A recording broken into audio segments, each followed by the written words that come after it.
Iya, kita sudah saksikan tadi tayangan. Saya akan langsung ke Pak Mulyo. Pak Mulyo, ini saya boleh mengutip sedikit ya dari surat edaran yang memang tujuannya untuk mengatur pelaksanaan siaran selama bulan Ramadan ya. Di sini disebutkan di poin D, mengutamakan penggunaan dai garis miring pendakwah yang kompeten, kredibel, tidak terkait organisasi terlarang sebagaimana yang telah dinyatakan hukum di Indonesia dan sesuai dengan standar MUI. Artinya kalau ini dikeluarkan sekarang, mungkin boleh ditunjukkan nggak Pak, sebelumnya itu ada atau enggak? Atau memang karena ada pendakwah yang tidak kredibel, nggak bisa, tidak kompeten, sehingga surat edaran ini harus dikeluarkan?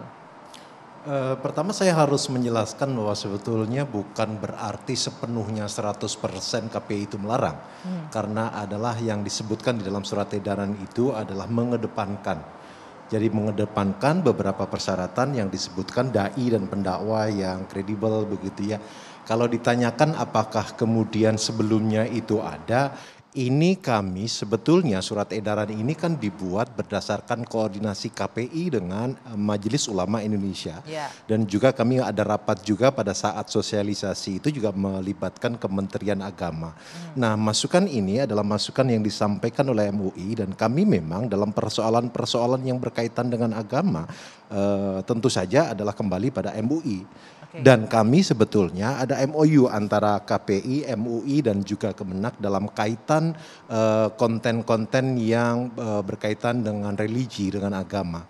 Dan sepenuhnya kalau kemudian kami ini mendapatkan masukan-masukan itu, maka kemudian kami akomodir karena memang pada saat rapat itu muncul pendapat bahwa berkaitan dengan kompetensi, misalnya ada yang stasiun televisi atau mungkin juga radio itu yang lebih mengedepankan bagaimana dai melucu gitu ya, mengentertain, tetapi tidak memiliki dasar-dasar dalam kemampuan sebagai seorang dai lah. Gitu. Masukannya kan karena ada dai yang melucu dan lain-lain, tapi kenapa kemudian pas di edarannya disebutkan yang kredibel tidak terkait dengan organisasi terlarang? Artinya ada kekhawatiran selama ini yang tidak kredibel dan terkait dengan organisasi terlarang.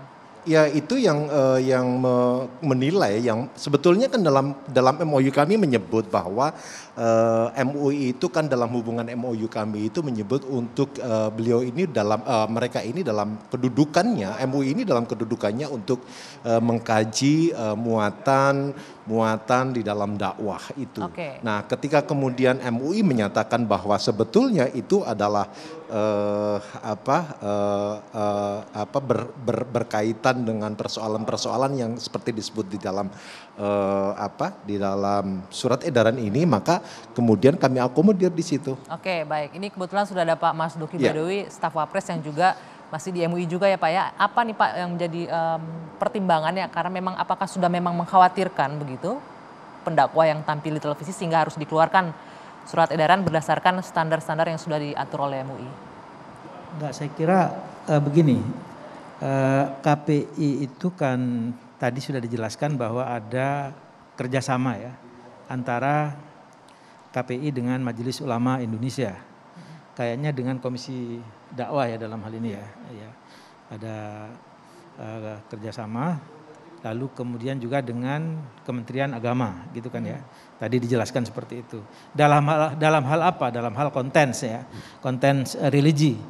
Nah, ini kan memang kalau tadi dijelaskan bahwa ada hubungannya dengan organisasi terlarang gitu ya.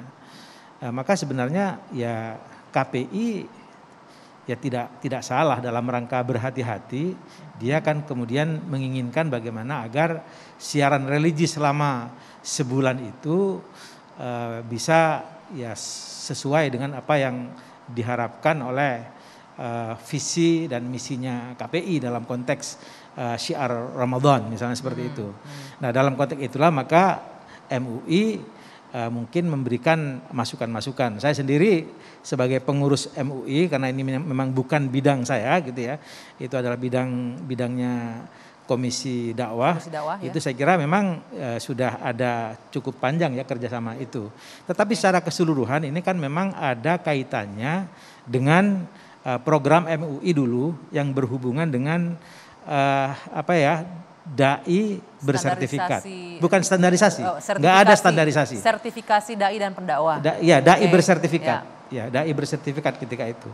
Dan dai bersertifikat itu salah satu kriteria yang waktu itu dipersyaratkan adalah orang-orang yang memang secara keagamaan dia mempunyai pemahaman yang paripurna, dia mempunyai pemahaman yang cukup dalam mengenai ilmu keagamaannya di satu pihak, dan di sisi yang lain dia tidak bermasalah di dalam persoalan-persoalan kenegaraan. Oke, baik, nah, baik. disitulah ada hubungannya dari sisi itu kira-kira. Baik, baik. Nanti saya akan minta tanggapan Bung Nasir dan juga Ustadz Tengku Zul. Ini terkait tadi Pak Badowi mengatakan KPI ini nggak salah karena untuk sesuai dengan visi dan misi KPI yang mengatur agar siarnya jadi teratur begitu ya. Nanti kita akan minta tanggapan dari dua narasumber saya yang lain usai jeda saat lagi di Dua Sisi.